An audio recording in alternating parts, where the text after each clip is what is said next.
Welcome to our final installment of the Fortnightly Music Book Club's exploration of the Curtis Institute of Music. Our guest host, Roberto Diaz, President and CEO of Curtis, speaks to us about the founding of the Settlement Music School, the recent $55 million gift by Nina Baroness von Matzahn, and the value of the musician in society. I mean, Mary Louise Curtis Box founded the Settlement Music School before Curtis. Yes. I think that was a way for them to make the life more meaningful for communities that were from other places. Eventually, it was at the recommendation of Stokowski that, they said, that's wonderful, but now can you create a sort of a European-like conservatory for incredibly talented young people from all over the world, and make it possible for them to come and have this experience with professors that were actually coming from other parts of the world. Right. So, you had, Joseph Hoffman was one of the first directors here, and a professor, and Salcedo, and people like that. I mean, the list of the who's who of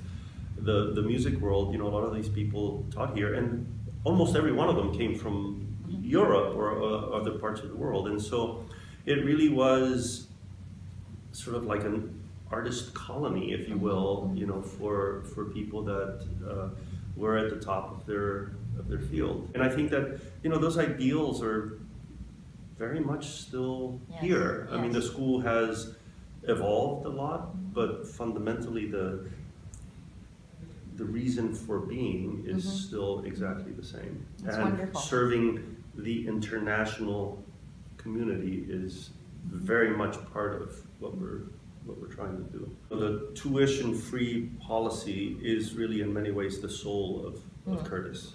The fact that if you belong here, it is possible for you to be here. Yes. And so, taking that in the direction of Powerhouse, what that does is that it sets it up so that what they describe as the performance gap.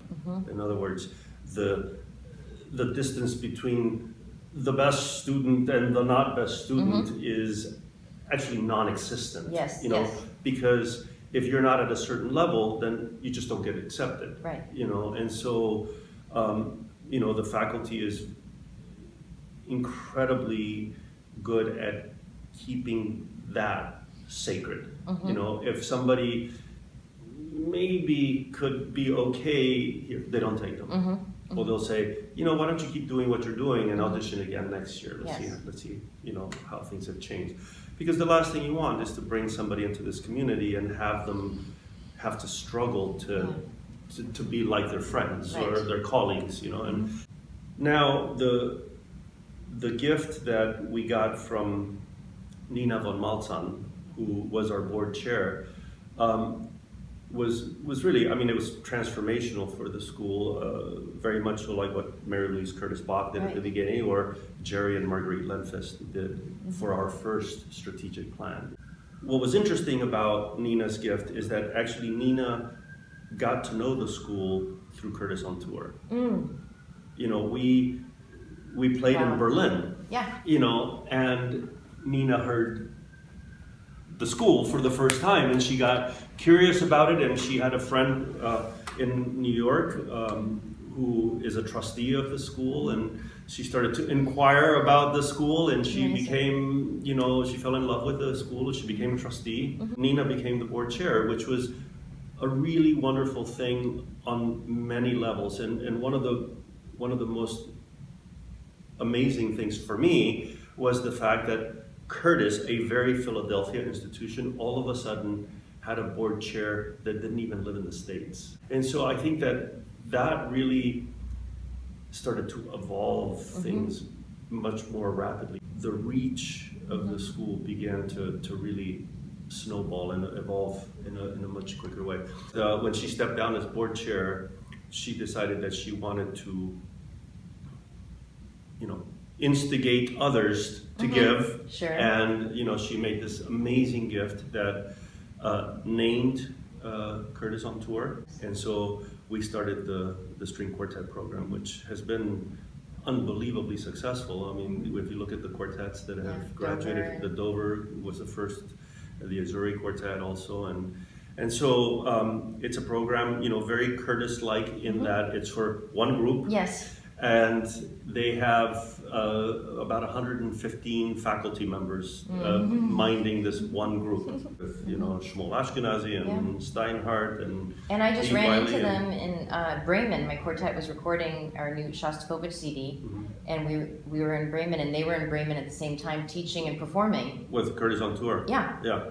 So they came backstage and... Fundraising is hard. I mean, it's a tough thing to do.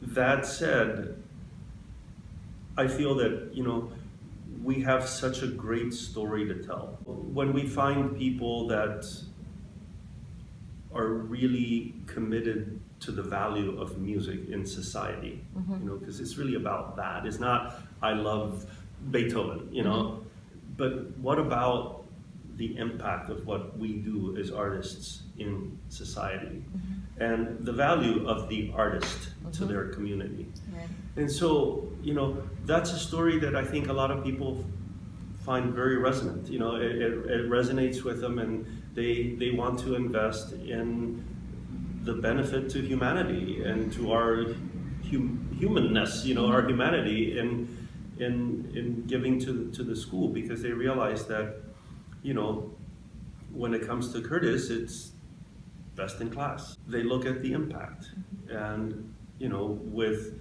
the sort of international reach of the school now, the impact is pretty, it's not just local. I mean, it's not just national. It's, in many ways, the school has an impact around the world.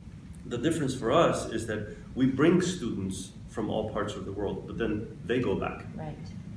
And so the impact, for example, that, you know, Curtis graduates are having in the development of the music world in China, you know, eventually in Latin America, and in communities across the US or in Europe, where they're the concertmaster of a great orchestra, or they're the solo horn of the Berlin Phil now, and things like that. You know, and an institution that has, you know, really an impact around the world for the art form.